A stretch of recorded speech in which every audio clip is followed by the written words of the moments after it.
আমার নাম পল। আমি এখানেই থাকি, পেশায় একজন ম্যানেজার। আমি আপনার কাছে 3টা প্রশ্ন করতে চাই। গত প্রায় 3 ঘন্টা ধরে অপেক্ষা করছি। 1 নম্বর হলো, মৃত্যু আসলে 2 প্রকার। একটা হলো শরীরের মৃত্যু আর অন্যটা আত্মার মৃত্যু। এক ভাই এখানে প্রশ্ন করেছিলেন, যদি আপনি ইসলাম ধর্ম ত্যাগ করেন তাহলে সেজন্য আপনাকে মৃত্যুদণ্ড দেয়া হবে। খ্রিস্টানদের বাইবেলে ঈশ্বর আমাদের বলেছেন, যদি আমাকে না চেনো আমিও তোমাকে চিনি না। আর আমার মতে এই সরল কথাটা আত্মার মৃত্যুর কথা বলছে। একজন মানুষ যখন স্বেচ্ছায় ঈশ্বরকে অবহেলা করল, শেষ বিচারের দিনে যখন সে ঈশ্বরের সামনে দাঁড়াবে, তখন ঈশ্বর তার উদ্দেশ্যে বলবেন, তুমি তো আমাকে চেনোনি, তাই আমিও তোমাকে চিনি না। আর এটাই হলো আত্মার মৃত্যু। এটা আসলে আমার নিজস্ব মত। একদিন আমি আর আমার স্ত্রী দুবাইয়ের রাস্তায় হাঁটছিলাম, তখন চোখে পড়ল ইসলামের উপর বেশ কিছু সিডি আর বই। আমি সিঙ্গাপুর থেকে এসেছি। আমি ব্রিটিশ নাগরিক, তবে সিঙ্গাপুরে ছিলাম 23 বছর ধরে। আমি কোলাকুলি করেছি অনেক মুসলিমের সাথে, হিন্দু আর বৌদ্ধদের সাথে। ব্রিটেন থেকে দূরে ছিলাম বলেই অনেক মানুষের সাথে পরিচিত হতে পেরেছি, যেটা ব্রিটেনে থাকলে হয়তো সম্ভব হতো না। আপনার আজকের লেকচারটা আমার খুবই ভালো লেগেছে, আর মনে হয়েছে এটা আরো আগে শুনলে অনেক ভালো হতো।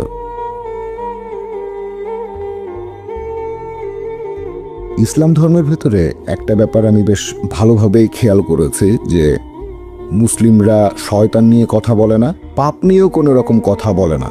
আমি দ্বিধায় পড়েছিলাম, কারণ খ্রিস্টান ধর্মে ভালো আর মন্দের ভেতরে সবসময় একটা যুদ্ধ চলছে। বাইবেলের ওল্ড টেস্টামেন্ট, এই বইটাই আমি সবার আগে পড়েছি। এটার কথার সাথে ইসলাম ধর্মের অনেক সাদৃশ্য আছে। সেখানে মানুষ জবাই করছে গরু, তারপর ভেড়া, এরকম বিভিন্ন পশু জবাই দিয়ে পাপের প্রায়শ্চিত্ত করছে। আমি যতটুকু বুঝি যে পাপ যত গুরুতর তত বেশি পশু জবাই দেয়া হচ্ছে। তারপর মন্দিরের সামনে বিশাল বড় একটা বেদিতে এই পশুগুলোকে আগুনে পোড়ানোর ব্যবস্থা করা হয়। এই নিয়মটা বন্ধ হলো কেন? ইসলাম ধর্ম যখন ওল্ড টেস্টামেন্ট থেকে অনেক কিছুই গ্রহণ করেছে, মানে আমি ওল্ড টেস্টামেন্ট সম্পর্কে যতটা জানি, ইব্রাহিমের একজন স্ত্রীর নাম ছিল সারা। আপনারা কিভাবে জানলেন? আপনারা জেনেছেন কারণ লিপিবদ্ধ করা হয়েছে। তাহলে কি আপনি এটা মানবেন যে নিউ টেস্টামেন্ট, সেখানে যেসব মানুষজন এর বইগুলো লিখেছেন তারা কি এখানে সত্যি কথা বলেছেন? আশা করছি আপনি আমার এই প্রশ্নগুলোর উত্তর দেবেন। তারা কি সত্যি কথা বলছেন, নাকি সেখানে সবকিছুই বানানো কথা? আর এছাড়াও এখনকার দিনে আমরা কেন সেই আগের মতো আমাদের পাপের প্রায়শ্চিত্ত করার জন্য পশু হত্যা করছি না? কারণ তাহলে আমরা ক্ষমা পেতে পারি। আমি শেষ যে পয়েন্টটা নিয়ে কথা বলবো, আমি নিজেও এটা জেনে খুব অবাক হয়েছিলাম। এটা জেনেছিলাম সিঙ্গাপুরে। যিশুকে যখন ক্রুশবিদ্ধ করা হয়েছিল, তখন সেখানে বেশ কিছু ঐতিহাসিক বাস করতেন। তারা খ্রিস্টান ছিল না। তারা আসলে কোন ধর্মের ছিল সেই ব্যাপারে কোনো রেফারেন্সই নেই। তারা লিখেছিলেন যে যীশু খ্রিস্ট নামে একজন মানুষ ছিলেন, আমরা মানি তিনি ছিলেন, আর মুসলিম হিসেবে আপনারাও এটা মানেন যে তিনি ছিলেন, আর তাকে সে সময় ক্রুশবিদ্ধ করা হয়েছিল। এখন এটা বাইবেলে লিপিবদ্ধ করেছেন সেই সব মানুষজন যাদের ব্যাপারে আমি জিজ্ঞাসা করেছিলাম, যেমন মার্ক, ম্যাথিউ, লুক আর জন পৃথিবীতে ছিলেন। এখন এগুলো কি সবই বানানো গল্প? কারণ অন্যান্য আরও অনেক ঘটনা তো লেখা আছে। যীশু খ্রিস্টের বিভিন্ন কথা, সেগুলো লাল কালি দিয়ে লেখা আছে রেড লেটার বাইবেলে। আমরা কিভাবে বলতে পারি যে এই ব্যাপারটা ঘটেছে অথবা এই ব্যাপারটা ঘটেনি? দুঃখিত, অনেক লম্বা প্রশ্ন। সমস্যা নেই, উত্তর দিচ্ছি ভাই। খুব সুন্দর প্রশ্ন করেছেন। আপনি বললেন যে আমি আমার লেকচারে বলেছিলাম যে নবী ইব্রাহিমের একজন স্ত্রী, তার নাম ছিল সারা, তারা দুজনে শান্তিতে থাকুন। তাদের ব্যাপারে কোত্থেকে জানলাম? বাইবেল থেকে।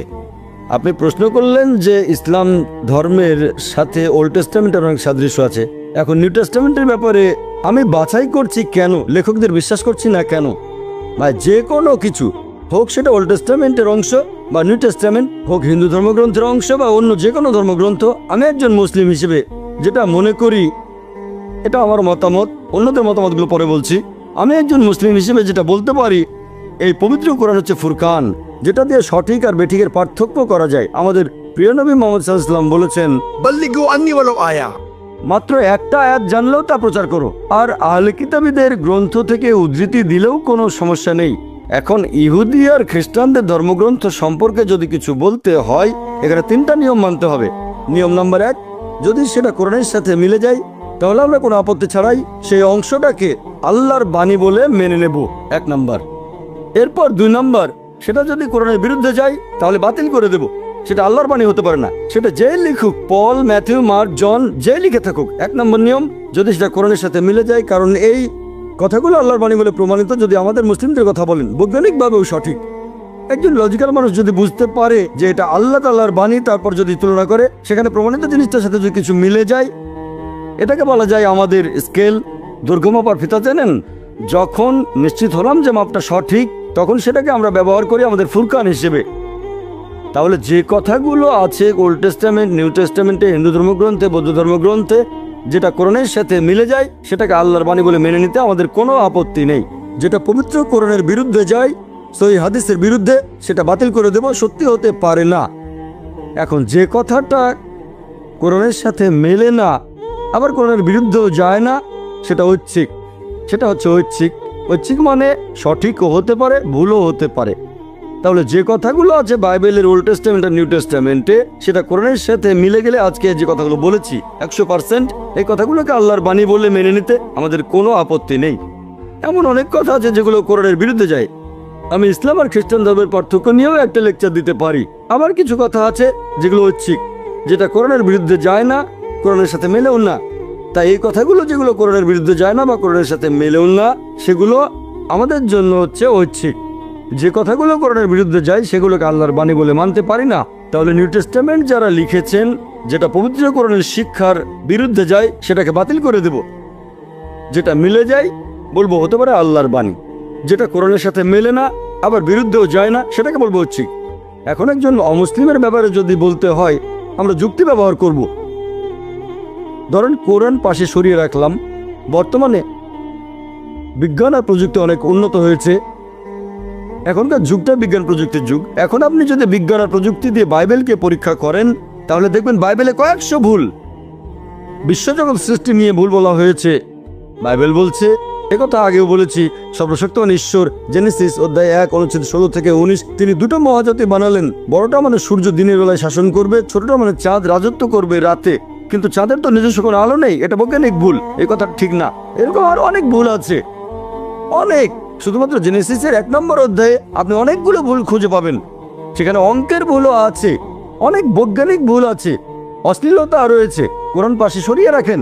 এমনকি একজন সাধারণ মানুষও যদি মনটাকে খোলা রেখে বাইবেল পড়ে, তাহলে সেও বলবে যে এটা কখনোই আল্লাহ সুবহানাহু ওয়া তাআলার বাণী হতে পারে না। সেখানে অনেক বৈজ্ঞানিক ভুল আছে, পরস্পর বিরোধী কথা আছে, তারপর পর্নোগ্রাফি আছে। যে কোনো সাধারণ মানুষ যদি মনটাকে খোলা রাখে, তাহলে সে এগুলোকে আল্লাহর বাণী বলে মেনে নেবে না। বাকি কথাগুলো হবে ঐচ্ছিক। আমরা যাচাই করার ব্যাপারে এরকম কিছু নিয়ম মেনে চলি। আমি কম্পারেটিভ রিলিজিয়নের ছাত্র হিসেবে যখন কোনো ধর্মগ্রন্থ পড়ি, সেখানে একটা নিয়ম মেনে চলি। প্রথমে সেই ধর্মগ্রন্থ ভালো করে পড়ি, তারপর বিশ্লেষণ করি যে এই ধর্মগ্রন্থ কতখানি খাঁটি আর ভালো। এভাবে আমরা বাইবেলকে যাচাই করি। দেখবেন সেখানে অনেক ভুল আছে, অনেক পরস্পর বিরোধী কথা। যদি আপনার সাথে কোরআন নাও থাকে, তারপরও একজন সাধারণ মানুষ বাইবেলকে আল্লাহর বাণী বলে মেনে নিতে পারে না সামগ্রিকভাবে। তবে যেহেতু কোরআন বলছে যে যীশু খ্রিস্টের উপর আসমানি কিতাব নাজিল হয়েছিল, তাই আমরা বলবো যে কথাগুলো পবিত্র কোরআনের সাথে মিলে যায়, আমরা কোনো আপত্তি ছাড়াই সেটাকে আল্লাহর বাণী বলে মেনে নেব। আশা করি উত্তরটা পেয়েছেন। আংশিকভাবে উত্তরটা দিয়েছেন। আমি আরেকটা বিষয় নিয়ে বলেছিলাম, সেটা হলো পাপ এবং শয়তানের প্রসঙ্গে। আমি যেটা বলতে চাচ্ছি যে ইসলামিক বিভিন্ন বইতে আমি এই ব্যাপারে কোনো কথাই খুঁজে পাইনি। যেমন পাপ ক্ষমা করা, আমাদের পাপ ক্ষমা করার যদি কোনো উপায় না থাকে তখন আমরা কি করতে পারি সে বিষয়ে কোনো কথা। এটা আমার প্রশ্নের একটা অংশ। আচ্ছা, একবারে একটা প্রশ্ন করলে আমার জন্য ভালো হয়। হ্যাঁ, আপনি এখানে একটা ছোটখাটো লেকচার দিয়ে ফেলেছেন। আমি যথাসাধ্য চেষ্টা করছি আপনার উত্তরগুলো দিতে। আসলে অনেক লম্বা। না, কোনো সমস্যা নেই ভাই। আপনি আমাকে প্রশ্ন করলেন যে আপনি যেসব বইগুলো পড়েছেন সেগুলোতে পাপ সম্পর্কে কোনো কিছুই বলা হয়নি। আমি জানি না এখন আপনি কোন বইগুলো পড়েছিলেন। তবে যদি কোরআন পড়েন, পবিত্র কোরআনে পাপ সম্পর্কে বলা হয়েছে, দোজখের কথা আছে, শাস্তির কথা বলা আছে।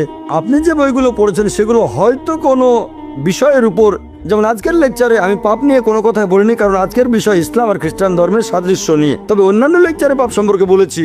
আপনি যেসব বইগুলো পড়েছেন সেগুলো হয়তো ছিল কোনো নির্দিষ্ট বিষয়ের উপর, হয়তো সেখানে পাপের প্রসঙ্গ আসেনি। তবে যদি বলেন ইসলাম পাপ সম্পর্কে কিছুই বলেনি, এটা ভুল। তাহলে কোরআন বাইবেলের মধ্যে পাপ সম্পর্কে বলেছে। তবে কোরআন আর বাইবেলের মধ্যে পার্থক্য হচ্ছে চার্চ যে আদি পাপের কথা বলে সেটাতে কোরআন বিশ্বাস করে না। এই কথাটা আগেও বলেছি, তাই আরেকবার বলছি না। বাইবেলের কথাও আদি পাপের কথা বলা হয়নি, এটা প্রচার করে খ্রিস্টানদের চার্চ। তাহলে কোরআন আদি পাপ সম্পর্কে কিছুই বলেনি। আর বাইবেলের মতোই বাইবেল বলছে ইজিকিয়েল অধ্যায় 18 অনুচ্ছেদ 20, যে ব্যক্তি পাপ করবে সে মারা যাবে। পিতা তার পুত্রের শাস্তি ভোগ করবে না, পুত্র তার পিতার পাপের শাস্তি ভোগ করবে না। ভালো লোকের ধার্মিকতা তার নিজের হাতে, মন্দ লোকের মন্দ কাজও তার সাথে। একইভাবে কোরআন বলছে একজনের পাপের ভার আরেকজন বহন করবে না। যদি কোনো পাপ করেন আপনি দায়ী থাকবেন, অন্য কেউ সেটার ভার বহন করবে না। তাহলে কোরআন পুরস্কার নিয়ে কথা বলেছে, শাস্তি নিয়ে বলেছে, পাপ সম্পর্কে বলেছে, অনেক কথা। আমার লেকচারে যদিও পাপ শব্দটা উল্লেখ করিনি, তবে পরোক্ষভাবে পাপ সম্পর্কে বেশ কিছু কথা বলেছি। যদি মদ পান করেন সেটা হবে পাপ, শূকরের মাংস খেলে সেটা পাপ, যদি ব্যভিচার করেন সেটা পাপ। তবে আমি বলেছি ইতিবাচক ভঙ্গিতে, মদ পান করবেন না, শূকরের মাংস খাবেন না, ব্যভিচার করবেন না। তাহলে দেখা যাচ্ছে কোরআনও পাপ সম্পর্কে বলেছে। আশা করি আপনার উত্তরটা পেয়েছেন। এবারে পরের প্রশ্ন চিরকুট থেকে। প্রশ্নটা করেছেন সোয়েন বেন্সলার।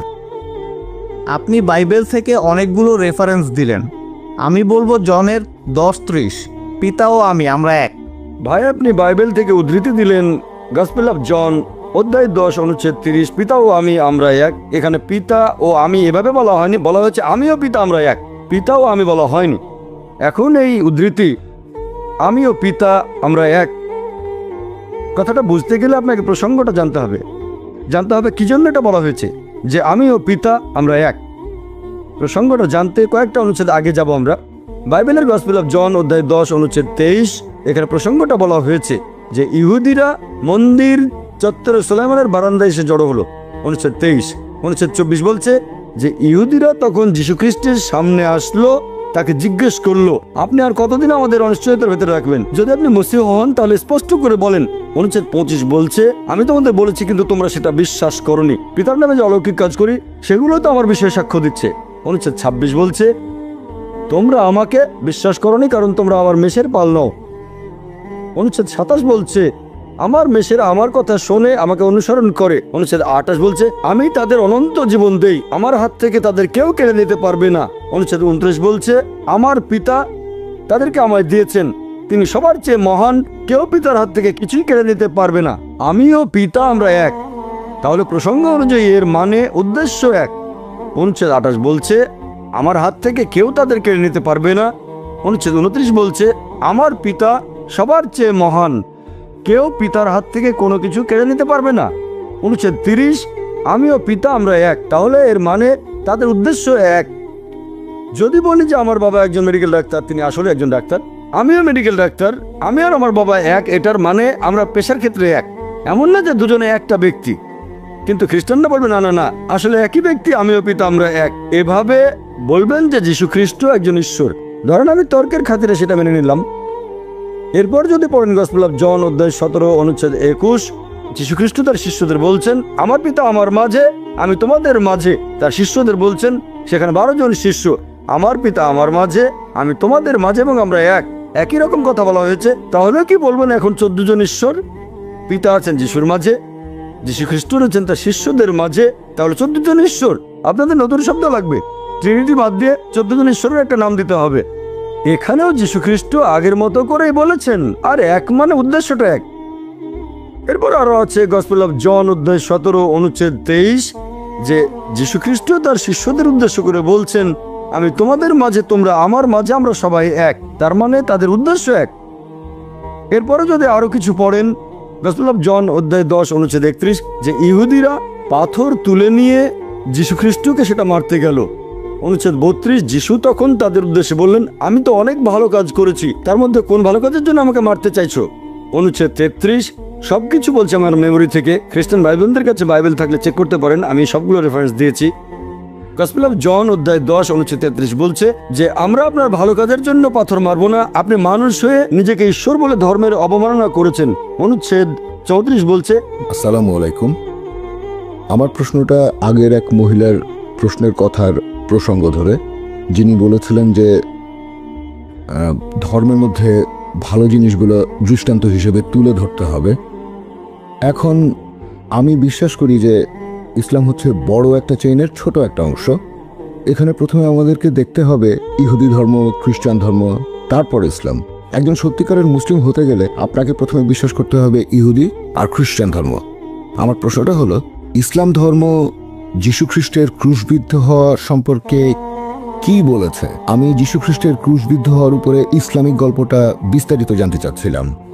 আর আমার মনে হয় যদি এই ব্যাপারগুলো পরিষ্কারভাবে ব্যাখ্যা করা যায় তাহলে আমাদের মধ্যে আর তেমন কোনো পার্থক্য থাকবে না, মাঝখানের দূরত্বটাও অনেকখানি কমে যাবে। ভাই আপনি প্রশ্ন করলেন, এখানে একটা প্রশ্নের ভেতরে দুটো অংশ।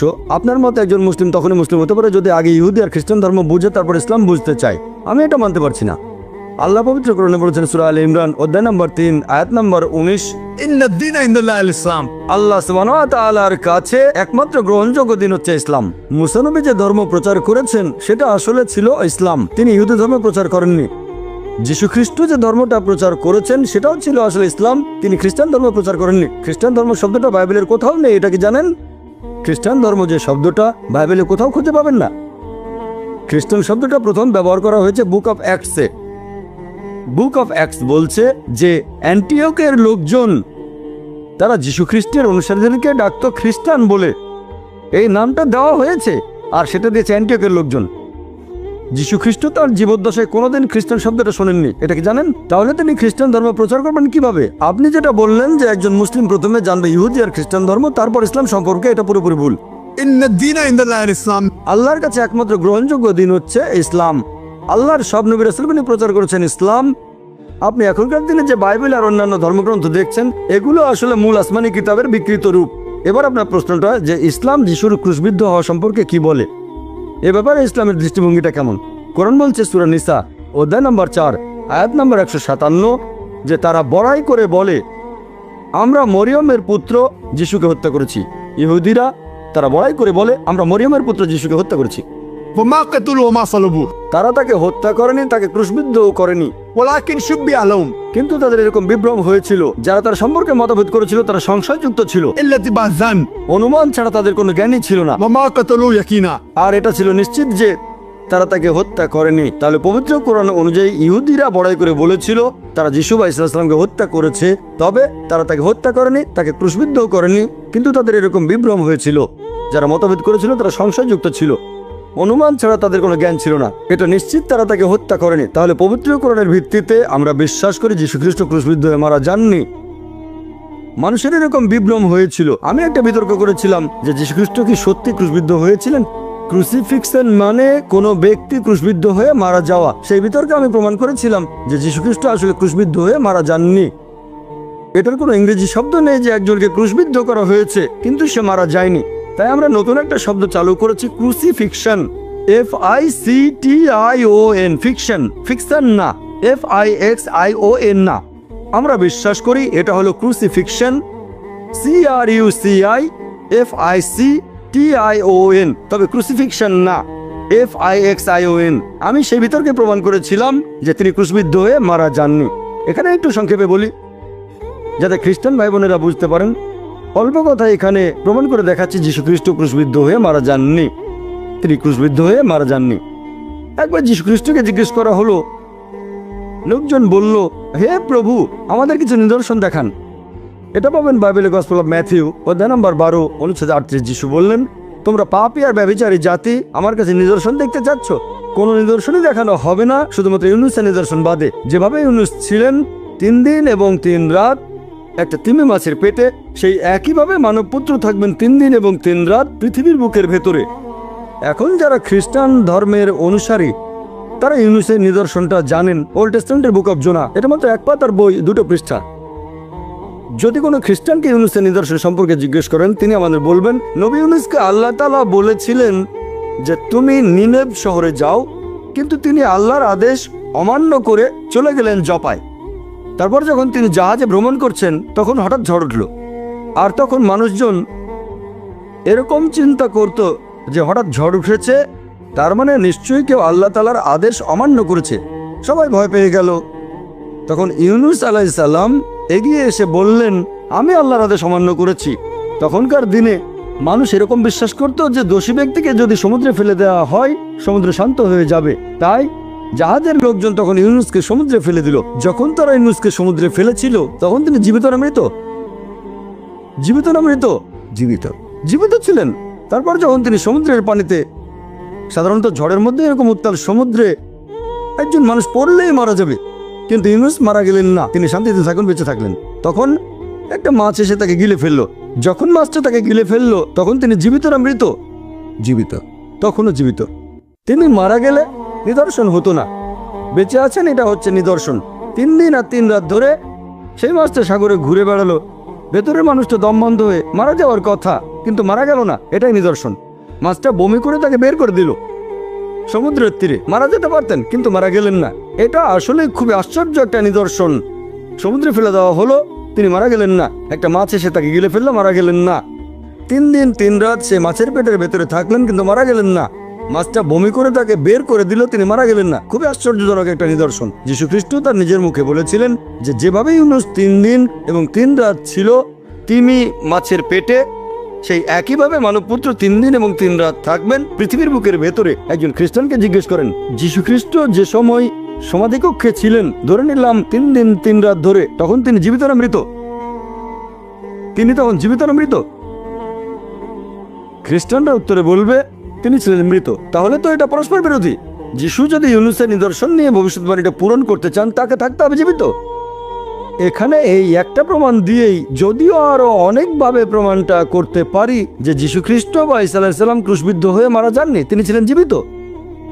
তাহলে এটার ভিত্তিতে আমরা খ্রিস্টানদের বাইবেল দিয়েই প্রমাণ করতে পারি যে যীশু খ্রিস্ট কখনোই ক্রুশবিদ্ধ হয়ে মারা যাননি। তিনি এখানে ভবিষ্যৎবাণীটা একেবারে পরিষ্কার করে বলেছেন যে তোমাদের কোনো নিদর্শন দেখানো হবে না শুধুমাত্র ইউনুসের নিদর্শন বাদে। যেভাবে ইউনুস 3 দিন এবং 3 রাত ছিলেন তিমি মাছের পেটে, একইভাবে মানবপুত্র 3 দিন এবং 3 রাত থাকবেন পৃথিবীর বুকের ভেতরে। আপনারা যদি ভালো করে খেয়াল করেন যে 3 দিন আর 3 রাত এটাও কিন্তু পূরণ হয়নি। শুক্রবারে যিশুকে ক্রুশবিদ্ধ করা হলো, শনিবার আরম্ভ হওয়ার আগেই তাকে নামানো হলো, তারপর তাকে সমাধিকক্ষের ভেতরে রাখা হলো, সেখানে রাখা হলো শুক্রবার রাতে। শনিবারে সারাদিন তিনি সেখানে, শনিবার রাত, রবিবার সকালে তিনি আর নেই। তাহলে হচ্ছে 2 রাত 1 দিন, 3 দিন 3 রাতের ভবিষ্যৎবাণীটাও এখানে পূরণ হচ্ছে না। তবে নিশ্চয়ই তিনি তার এই ভবিষ্যৎবাণী পূরণ করেছেন যে ইউনুসের মতো যিশুকে জীবিত থাকতে হবে। আমি এই বাইবেল থেকে বিভিন্ন রকম যুক্তি দিয়ে প্রমাণ করেছি যে যীশু খ্রিস্ট ক্রুশবিদ্ধ হয়ে মারা যাননি। আমার ভিডিও ক্যাসেট দেখেন। একবার বিতর্ক করেছিলাম এক আরব খ্রিস্টানের সাথে, ইরাকি খ্রিস্টান। যিশু কি সত্যি ক্রুশবিদ্ধ হয়েছিলেন সেখানে প্রমাণ করেছি তিনি ক্রুশবিদ্ধ হয়ে মারা যাননি, আল্লাহ উপরে তুলে নিয়েছেন। আশা করি উত্তরটা পেয়েছেন।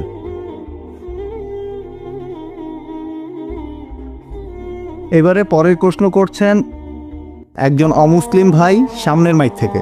প্রথমেই আপনাকে ধন্যবাদ জানাচ্ছি আমাদের প্রশ্নগুলোর উত্তর দেওয়ার জন্য, এতে সবার উপকার হচ্ছে। আপনার কাছে আমার প্রশ্নটা হলো, মুহাম্মদ সাল্লাল্লাহু আলাইহি সাল্লামের উপর প্রথম যে আয়াতটা নাজিল হয়েছিল যে ইকরা বিসমি রাব্বিকাল্লাযী, পড়ো তোমার প্রভুর নামে যিনি সৃষ্টি করেছেন। আমার প্রশ্নটা হলো, যদি ফেরেশতা জিবরাইল সে সময় নবী মুহাম্মদ সাল্লাল্লাহু আলাইহি সাল্লামকে বলতেন যে পড়ো তোমার প্রভুর নামে, এখন ব্যাপারটা এরকম হতে পারে যে জিবরাইল প্রথমে সেটা নিজে বলেছেন, তারপর নবী মুহাম্মদ সাল্লাল্লাহু আলাইহি সাল্লামকে বলেছেন যে সেটা আবার পড়তে। নবী মুহাম্মদ সাল্লাল্লাহু আলাইহি সাল্লামের উত্তরটা ছিল যে আমি তো পড়তে জানি না। হ্যাঁ, এখন আমার মনে হচ্ছে যে ফেরেশতা জিবরাইল নবীকে এমন কিছু দেখিয়েছেন যেটা লেখা ছিল। কারণ যদি শুধু মুখের কথা হতো, মানে প্রথমে ফেরেশতা নিজে পড়লেন, তারপর তিনি যদি নবীকে পড়তে বলতেন, তাহলে সেক্ষেত্রে নবীর কোনো কিছু পড়া অথবা লেখা লাগতো না। আগের কথাটাই আবার বলা, তার মানে কিছু একটা লেখা ছিল সেখানে, আর ফেরেশতা চেয়েছিলেন নবী যেন সেটা পড়েন, কিন্তু নবী উত্তর দিলেন যে আমি পড়তে জানি না। ঠিক, আর আমরা জানি যে কোরআন লিখিত অবস্থায় ছিল না, পরবর্তীতে এই পবিত্র কোরআন বই আকারে প্রকাশিত হয়। তবে অবতীর্ণ হওয়া প্রথম আয়াতটা এরকম বলছে যে সেটা হয়তো কোথাও লেখা ছিল। এখন আপনি এই ব্যাপারে কি বলবেন? ভাই আপনি প্রশ্ন করলেন, যখন প্রথম ওহী নাজিল হয়েছিল ইকরা, নবী বলেছিলেন মা আনা বিকারি, আমি পড়তে জানি না, অক্ষর জ্ঞান নেই। আপনি ধরে নিচ্ছেন এখানে নিশ্চিতভাবে কিছু লেখা ছিল, এটা আবশ্যিক না। যেমন ধরেন এখানে একজন লোক আছে, তাকে আমি বললাম যে পড়ো, যদি তাকে কোনো কিছু নাও দেখাই সেই লোক বলবে কি পড়তে হবে দেন, অথবা আমি পড়তে জানি না। এটা আবশ্যিক না যে তাকে কিছু একটা দেখাতেই হবে, ঠিক? এটা হতে পারে নাও হতে পারে, এটা আবশ্যিক না। কাউকে কিছু করতে বললে ব্যাপারটা এমন না যে কিছু একটা দেখাতেই হবে। এভাবে বলবো না যে পড়তে পারো না কেন, এটা আবশ্যিক না যে কিছু একটা দেখাতেই হবে। যে মানুষটার অক্ষর জ্ঞান নেই সে নিজে থেকেই বলতে পারে যে আমি পড়তে পারি না। এটা আবশ্যিক না যে সে বলবে দেখাও কি পড়তে হবে, অথবা এই জিনিস না এটা পড়তে পারবো না। আমি যদি পড়তেই না জানি তাহলে তো জিনিসটা দেখে আমার লাভ কি হবে? ধরেন কেউ আমাকে বললো জাপানি ভাষা পড়েন, বললাম আমি পড়তে জানি না, আমি বলবো না কোথায় জাপানি ভাষা দেখান, তারপর বলবো চেষ্টা করে দেখি। আপনি আমাকে বললেন ভাই জাকির জাপানি ভাষা পড়েন, বলবো না যে ঠিক আছে আগে দেখান জাপানি ভাষা, বলবো আমি জাপানিজ পড়তে জানি না। ঠিক বুঝতে পেরেছেন? যে তোমাদের ধর্মগ্রন্থে কি এই কথা লেখা নেই যে তোমরা ঈশ্বর, আর যার উপর ঈশ্বরের বাণী অবতীর্ণ হয় তাকে ঈশ্বর বলা হয়, বিধি ব্যবস্থা ভাঙা হয়নি?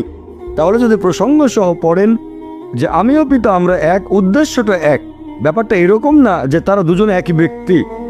এখানে কখনোই বলা হয়নি যে যীশুখ্রিস্ট সর্বশক্তিমান ঈশ্বর, তা না হলে মানতে হবে যে ঈশ্বর 14 জন। তাহলে এখানে বোঝানো হয়েছে যে সর্বশক্তিমান আল্লাহ তাআলা এবং আল্লাহ রাসূল যীশুখ্রিস্টের উদ্দেশ্য আসলে এক। আশা করি উত্তরটা। হ্যাঁ ভাই। আমি রাহুল, আবার সুযোগ দেওয়ার জন্য ধন্যবাদ। আমি আপনাকে আরেকটা প্রশ্ন করতে চাই। ডক্টর নায়েক, আপনি যেহেতু ভারত থেকে এসেছেন সেজন্য এটা বোধহয় জানেন যে ভারতে যখন হিন্দুদের মধ্যে বিয়ে হয় সেখানে কোষ্ঠী গণনা করে পাত্রপাত্রে ঠিক করা হয়। আমি জানি যে ইসলাম ধর্মে এটা পুরোপুরি নিষিদ্ধ, তবে আমি জানতে চাচ্ছি যে এটা কি শিরক বলে ধরা হবে, নাকি এই কাজটা মাকরু টাইপের কিছু যেটা না করলেই ভালো হয়? ভাই আপনি প্রশ্ন করলেন যে কোষ্ঠী গণনা করে ভবিষ্যৎ বলে দেয়া আর কুণ্ডলী এগুলো আসলে হিন্দুদের কালচার, এটা কি শিরক নাকি শুধু হারাম ইসলামে? এটা কি সাধারণ হারাম নাকি শিরক? পবিত্রকরণ বলছে সূরা মাইদা অধ্যায় নম্বর 5 আয়াত নম্বর 90, ভবিষ্যৎ গণনা করা এটা হারাম, এটা ইসলামে নিষিদ্ধ। ইসলাম অনুযায়ী এটা বড় পাপ। আশা করি উত্তরটা পেয়েছেন। হ্যাঁ পেয়েছি। অনেক পরের প্রশ্ন চিরকুট থেকে করেছেন ক্যারোলিন ডি সুজা। আপনার লেকচারে বলেছেন যে যীশুখ্রিস্ট একেবারেই আলাদা একজন ব্যক্তিত্ব। তারপর আপনি বলেছেন কিভাবে নবী মুসা আর নবী মোহাম্মদ সাল্লাল্লাহু আলাইহি সাল্লাম সবার আদর্শ। এতে করে কি যীশুখ্রিস্টের বিশেষত্ব আরও বেড়ে যাচ্ছে না? বোন এখানে প্রশ্ন করেছেন যে আমি যখন যীশুখ্রিস্টের কথা বলছিলাম সেখানে আমি প্রমাণ করেছিলাম যে মোহাম্মদ এবং মুসা তারা শান্তিতে থাকুন, তারা সবার আদর্শ। এতে করে কি যীশুখ্রিস্টের বিশেষত্ব আরও বেড়ে যাচ্ছে না? বিশেষ হ্যাঁ, তবে আল্লাহ নন।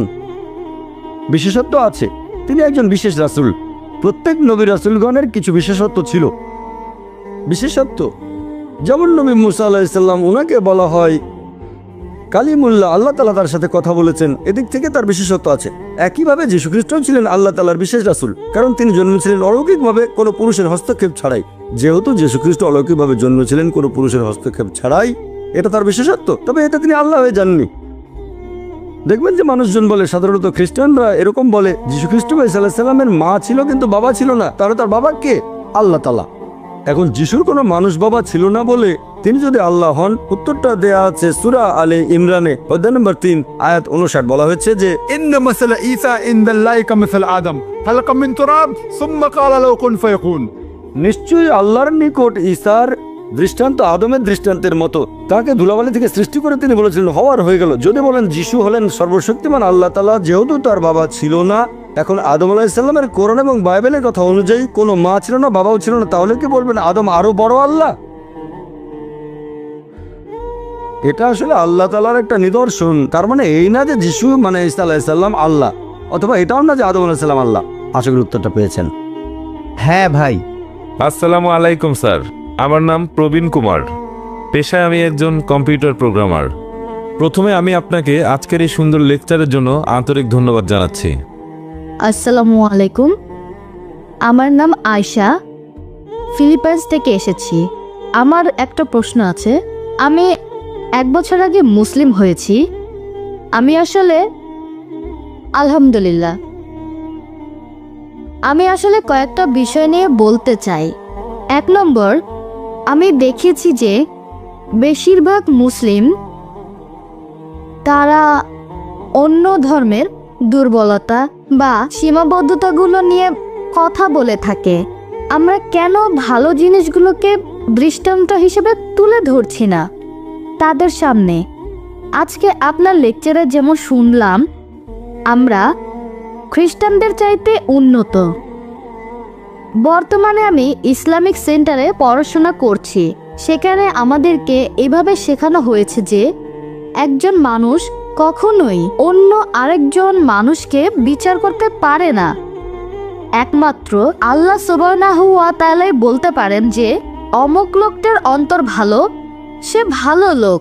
পৃথিবীর কোনো মানুষ বিচার করতে পারে না। আপনি এই ব্যাপারে কি বলবেন? বোন, আপনি প্রশ্ন করলেন যে একমাত্র আল্লাহ তাআলাই বিচার করতে পারেন আমাদের অন্তর। আমি আপনার সঙ্গে একমত। আপনি বললেন যে আমরা কেন এভাবে বলি যে আমরা তুলনায় উন্নত, আমরা ভালো জিনিসগুলো উপস্থাপন করব। বোন, আমি আজকের লেকচারে যেটা করেছি, আমি খ্রিস্টান ধর্মের ভালো জিনিসগুলো নিয়েছি। আমি খ্রিস্টানদের উদ্দেশ্যে বলেছি যে যদি আপনারা যীশু খ্রিস্টের দেয়া শিক্ষাগুলো মেনে চলেন তাহলে সেটা হবে ভালো। আমি তাদের উপরে তুলেছি, তাদেরকে ছোট করতে চাচ্ছি না। আপনি আমার কথাগুলো বুঝতে পারেননি। আমি আসলে বোঝাতে চেয়েছি, যখন এই কথাটা বলেছিলাম যে খ্রিস্টান বলতে যদি তাদের বোঝায় যারা যীশু খ্রিস্টের শিক্ষাগুলো ভালোভাবে মেনে চলে, তাহলে আমরা মুসলিমরা খ্রিস্টানদের চেয়ে আরো বেশি খ্রিস্টান। কোরআনের আয়াত মেনে আমি বলার চেষ্টা করেছি, تعالوا إلى كلمة سواء بيننا وبينكم.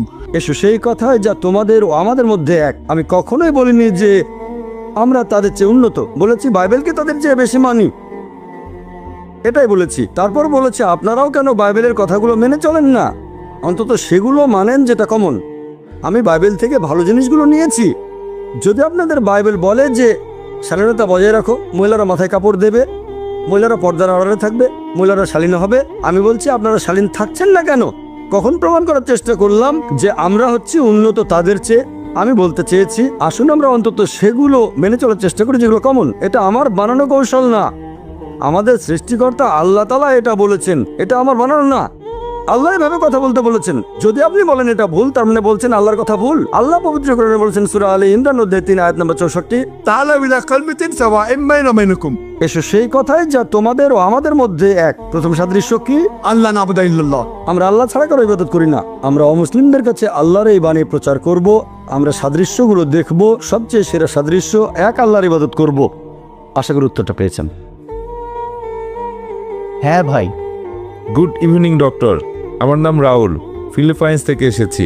আমি একটি বিষয় নিয়ে একটু বিস্তারিত জানতে চাচ্ছিলাম যে ইসলাম ধর্মে নবী ইব্রাহিমের ছেলে ইসমাইল, তার গুরুত্ব কতখানি? ভাই, আপনি প্রশ্ন করলেন যে হযরত ইসমাইল আলাইহিস সালামের গুরুত্ব কতখানি ইসলাম ধর্মে। আমরা বিশ্বাস করি যে ইসমাইল আলাইহিস সালাম নবী ইব্রাহিমের ছেলে। এই কথাটা শুধু পবিত্র কোরআনে নয়, খ্রিস্টানদের বাইবেলও আছে। বাইবেল আর কোরআন দুটোতেই এরকম বলা হয়েছে যে ইব্রাহিম আলাইহিস সালাম তার ছিল দুজন স্ত্রী, সারা এবং হাজেরা। এই কথাটা বাইবেলে উল্লেখ করা হয়েছে, পবিত্র কোরআনও আছে। এখন আইজাক, তিনি শান্তিতে থাকুন। ইসহাক, তার মা ছিলেন সারা, তিনি শান্তিতে থাকুন। আর ইসমাইল আলাইহিস সালামের মা ছিলেন হাজেরা, তিনিও শান্তিতে থাকুন। তাহলে তারা দুজনেই ছিলেন নবী, ইব্রাহিম আলাইহিস সালামের সন্তান। তারা দুজনেই ছিলেন আল্লাহর নবী। আমরা দুজনকেই ভালোবাসবো এবং শ্রদ্ধা করব। আশা করি উত্তরটা পেয়েছেন। কোরআনের বিরুদ্ধে যাবে, তাহলে কোরআন যেটা বলছে, বাইবেল যেটা বলছে, যেমন মূল যে ইনজিল, যীশু খ্রিস্টের উপর যে আসমানি কিতাব নাজিল হয়েছিল, সেটা পাঠানো হয়েছিল দিক নির্দেশনা হিসেবে। যেটা উল্লেখ করা হয়েছে সেটা মেনে চলতে হবে। হ্যাঁ, অনেক সময় হতে পারে যে অন্য আরও কিছু অর্থ হয় আর সেগুলো সঠিক, তার মানে এই না যে সাধারণ যে অর্থটা সেটা বাদ দিতে হবে। হ্যাঁ ভাই, বলেন। আমি উদাহরণ দিচ্ছি, যেমন আপনি লেভিটিকাসের উদ্ধৃতি দিয়েছেন আমাদের পোশাকের ব্যাপারে, যেটা আছে খ্রিস্টান ধর্মে। তবে পরবর্তীতে যীশুখ্রিস্ট বলেছেন শুধু শালীনতা বজায় রাখতে, আমরা শালীন হয়ে চলব। এখনকার দিনে খ্রিস্টানরা শাব্দিক অর্থটা নাও নিতে পারে, পুরো শরীর ঢাকছে না, অথবা তারা ঢিলাঢালা পোশাক পরছে না। আমরা আধুনিক সমাজে বাস করি, এখানে শালীনতার অর্থ অন্যরকম হতে পারে, এইরকম আর কি। খুব সুন্দর। আমি আসলেই আপনার প্রশ্নটা পছন্দ করেছি। আপনারা প্রশ্ন করলে আমি উত্তর দেওয়ার যথাসাধ্য চেষ্টা করব। ভাই একটা উদাহরণ দিলেন যে আমি লেভিটিকাস থেকে বলেছি, আসলে লেভিটিকাসের উদ্ধৃতি না, বলেছিলাম ডিউটেরোনমি অধ্যায় 22 অনুচ্ছেদ 5, যেখানে স্বাধীনতা সম্পর্কে বলা হয়েছে 1 তিমথি অধ্যায় 2 অনুচ্ছেদ 9, তারপর 1 করিন্থিয়ান্স অধ্যায় 11 অনুচ্ছেদ 5 থেকে 7 স্বাধীনতা। এখন আপনি আমাকে বলছেন বাইবেলে যীশুখ্রিস্ট যখন বলছেন স্বাধীনতা বজায় রাখতে হবে, এখানে শাব্দিকভাবে হলেও তিনি পোশাকের কথা বলেননি, বলেছেন সমাজের স্বাধীনতার কথা। এটা হচ্ছে আপনার ব্যাখ্যা বাইবেল সম্পর্কে। আসুন দেখি যীশুখ্রিস্ট নিজের মুখে কি বলেছেন। যীশুখ্রিস্ট তার নিজের মুখে বলেছেন, গসপেল অফ ম্যাথিউ অধ্যায় নম্বর 5 অনুচ্ছেদ 17 থেকে 20, এটা ভেবো না যে আমি নবীগণের বিধি ব্যবস্থা ধ্বংস করতে এসেছি। আমি ধ্বংস করতে আসিনি, বরং পূরণ করতে এসেছি। আকাশমণ্ডলে পৃথিবী লোপ না হওয়া পর্যন্ত এই বিধি ব্যবস্থার বিন্দু বিসর্গ লোপ হবে না, সবই পূরণ হবে। কেউ যদি এসব আদেশের মধ্যে সামান্য আদেশ অমান্য করে আর অন্যকে তা করতে শেখায়, তাহলে সে স্বর্গরাজ্যে তুচ্ছ বলে গণ্য হবে। আর যারা এই বিধি ব্যবস্থা পালন করে আর অন্যকে তা করতে শেখায়, তারা স্বর্গরাজ্যে মহান বলে গণ্য হবে। যদি তোমাদের ন্যায়নিষ্ঠতা শিক্ষক আর ফরিসীদের ন্যায়নিষ্ঠতা থেকে বেশি না হয়, তাহলে তোমরা স্বর্গরাজ্যে প্রবেশ করতে পারবে না। এখানে আমি কিং জেমস ভার্সনের অনুবাদটা পড়ে শোনালাম, মেমোরি থেকে বললাম। এটা কিং জেমস ভার্সনের বাংলা অনুবাদ, গসপেল অফ ম্যাথিউ অধ্যায় নম্বর 5 অনুচ্ছেদ হচ্ছে 17 থেকে 20। তাহলে যীশুখ্রিস্ট বলেছেন, যদি এই বিধি ব্যবস্থা সামান্য আইন অমান্য করেন, যেটা আছে ওল্ড টেস্টামেন্টে, আপনি তাহলে স্বর্গরাজ্যে ঢুকতে পারবেন না। এখন ওল্ড টেস্টামেন্টে বলা হয়েছে মহিলারা এমন কোনো পোশাক পরবে না যেটা পুরুষেরা পরে, আর পুরুষেরা এমন কোনো পোশাক পরবে না যেটা মহিলারা পরে থাকে। আর আপনি আমাকে বললেন যে ভাই জাকির, এটা আসলে শাব্দিক অর্থ। এখন সমাজ বদলে গেছে, আর যীশুখ্রিস্ট বলেছেন তিনি শান্তিতে থাকুন। যদি বিধি ব্যবস্থার সামান্য আইন অমান্য করেন, তাহলে বেঁচতে যেতে পারবেন না। এখন আপনি কি বলবেন যীশুখ্রিস্ট আমাদের ভুল পথে পরিচালিত করার জন্য এসেছেন? মোটেই না। তিনি পরিষ্কার বলেছেন, আকাশমণ্ডল ও পৃথিবী লোপ না হওয়া পর্যন্ত এই বিধি ব্যবস্থার বিন্দু বিসর্গ লোপ হবে না, সবই পূরণ হবে। এটা আসলে পরে প্রচার করেছে পল, সেন্ট পল, যিনি নিজেই নিজেকে যীশুখ্রিস্টের শিষ্য বলে দাবি করেন। তিনিই বলেছেন, দেখো বিধি ব্যবস্থাকে ক্রুশবিদ্ধ করা হয়েছে। এটা পলের শিক্ষা। যীশুখ্রিস্ট কখনো এরকম শিক্ষা দেননি। কাকে বিশ্বাস করবেন? যীশুখ্রিস্টকে বিশ্বাস করবেন নাকি সেন্ট পলকে? তারপর যীশুখ্রিস্ট আরো বলেছেন, যদি তোমাদের ন্যায়নিষ্ঠতা শিক্ষক আর ফরিসীদের ন্যায়নিষ্ঠতার চেয়ে বেশি না হয়, যদি ইহুদিদের চেয়ে উন্নত না হও, স্বর্গরাজ্যে প্রবেশ করতে পারবে না। তার মানে বাইবেলের ওল্ড টেস্টামেন্টে যেসব কথা বলা হয়েছে, শুকরের মাংস খাবে না, স্বাধীনতা বজায় রাখবেন, সবকিছু মানতে হবে। এজন্য আপনি দেখবেন যে চার্চে যারা নান সিস্টার, তাদের পোশাক মুসলিম মহিলাদের মতো। আপনি কি মা মেরির কোনো ফটোগ্রাফ দেখেছেন? তার পুরো শরীর ঢাকা, মাথায় কাপড়, কবজি পর্যন্ত ঢাকা, পায়ের গোড়ালি পর্যন্ত।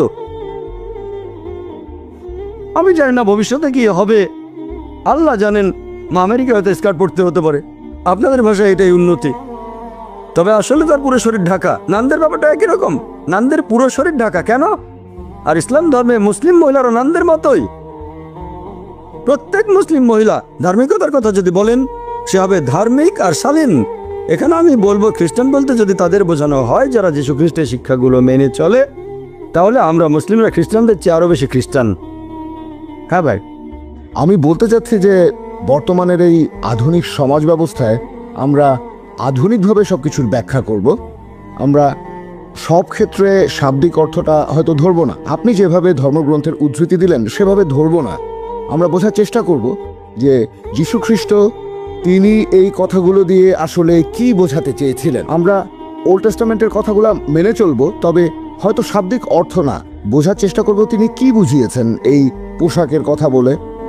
যিশু বলেছেন এগুলো না থাকলে স্বর্গে যেতে পারবে না। এখন আধুনিক একজন মানুষ, সে হয়তো এই কথাটাকে অন্যভাবে ব্যাখ্যা করতে পারে, অন্যভাবে দেখতে পারে। ভাই, আপনার কথাটা যদি মেনে নেই যে প্রত্যেক যুগে নতুন ব্যাখ্যা দেয়া হবে, তাহলে এই বাইবেলের প্রয়োজনটা কি? কোরআনের প্রয়োজন কি? যদি আপনি বারবার যুগের সাথে তাল মিলিয়ে ব্যাখ্যা করতে থাকেন আর আধুনিক সমাজের দৃষ্টিভঙ্গি যদি বাইবেলের ভেতরে ঢোকাতে চান, তাহলে বাইবেলের প্রয়োজনটা কি? বাইবেল তাহলে দরকার হবে কেন? কেন প্রয়োজন হবে বাইবেল? আপনি এভাবে বলতে পারেন যে বিজ্ঞান আর প্রযুক্তি আরো উন্নত হলে আপনি বাইবেল আরো ভালোভাবে বুঝতে পারবেন, কোরআন ভালোভাবে বুঝতে পারবেন, তাহলে আমার কোনো আপত্তি নেই। কিন্তু যদি বলেন আধুনিক সমাজ ব্যবস্থার উপর ভিত্তি করে আমরা নতুন ব্যাখ্যা করব কোরআন আর বাইবেলের, এটার কোনো মানেই হয় না। আল্লাহ আমাদের সৃষ্টিকর্তা, তিনি জানেন কোনটা আমাদের জন্য ভালো। আপনি বলতে চাচ্ছেন আল্লাহকে এটা জানেন না, আল্লাহকে ছোট করে দেখছেন। এটার মানে আপনি বলতে চাচ্ছেন যে আল্লাহ জানেন না সমাজ ব্যবস্থায় পরিবর্তন আসে। যদি পবিত্র কোরআন পড়ে দেখেন, যদিও এটা নাজিল হয়েছে 1400 বছর আগে, তারপরেও কোরআনে এমন একটা কথা আপনি দেখাতে পারবেন না যেটা প্রতিষ্ঠিত কোনো বৈজ্ঞানিক তথ্যের বিরুদ্ধে যায়। এটা জানেন? বিজ্ঞান দিনে দিনে যতই উন্নত হোক, জ্ঞান বিজ্ঞানের মানুষ যতই উন্নত হোক, তারপরেও কোরআনের একটা কথাও ভুল প্রমাণ করতে পারবে না। হয়তো চিন্তা ভাবনা করার জন্য একটা নতুন ধারা পাবো। যদি বিজ্ঞান উন্নত হয় তাহলে আমরা হয়তো কোরআনের কিছু কথা আরো ভালো করে বুঝতে পারবো। এখনো বিজ্ঞানে আমাদের জানাটা খুবই সীমিত, সেজন্য কোরআনের বেশ কিছু আয়াত এখনো হয়তো আমরা বুঝতে পারি না। তার মানে এই না যে আধুনিক সমাজ ব্যবস্থার সাথে তাল মিলিয়ে সেই কথাটার একটা ব্যাখ্যা দিয়ে দেবেন। যতই আধুনিক সমাজ বদলাক, বিধি ব্যবস্থা একই রকম থাকবে। মহিলারা হিজাব পালন করবে, পুরুষরা দৃষ্টি সংযত রাখবে। কানাডার মতো ঘটনা ঘটবে না, সেখানে এখন পুরুষ পুরুষকে বিয়ে করে। ইসলাম ধর্ম সবসময় সংখ্যাগরিষ্ঠতায় বিশ্বাস করে না, বিশ্বাস করে সত্যকে। সত্য জিতবে, বিজয়ী হবেই। আর যীশু খ্রিস্ট নিজের মুখেই বলেছেন, সত্যকে খোঁজো, সত্য তোমাকে মুক্তি দেবে। আমরা এমন গণতন্ত্রে বিশ্বাস করি না। হয়তো আজকে বললেন ঠিক আছে সমকামীরা বিয়ে করতে পারবে, তারপর স্বাধীনতা বদলে গেছে, মহিলারা কম কাপড় পরবে। এগুলো হচ্ছে মানুষের বানানো আইন। আমাদের সবাইকে সৃষ্টি করেছেন আল্লাহ তাআলা, তিনি জানেন আমাদের জন্য কোনটা ভালো আর কোনটা খারাপ। সেজন্য ধর্ম মানে একটা জীবন দর্শন। আমরা আল্লাহ তাআলার দিক নির্দেশনাগুলো মেনে চলি, শুধুমাত্র তাহলে সত্যের পথে থাকবেন। আশা করি উত্তরটা পেয়েছেন।